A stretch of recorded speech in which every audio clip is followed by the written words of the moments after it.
This week in Adventist history, we look back to the turbulent 1960s. However, the turbulence we have in mind would be what one experiences while flying.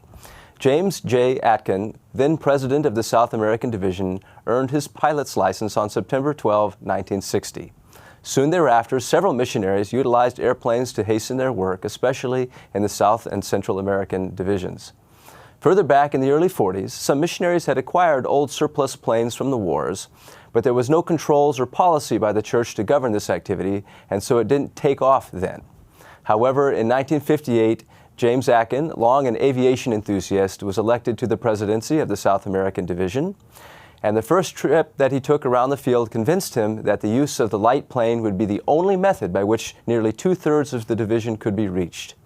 Atkin suggested that the General Conference set up an aviation policy with control of planes and pilots so that they could be operated sensibly and safely in areas where they were so desperately needed.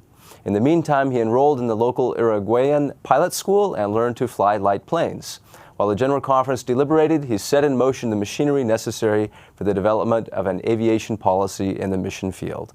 He was encouraged by many interested persons in the United States who sent money for his project with the stipulation that it was to be used for aviation or to be returned to sender.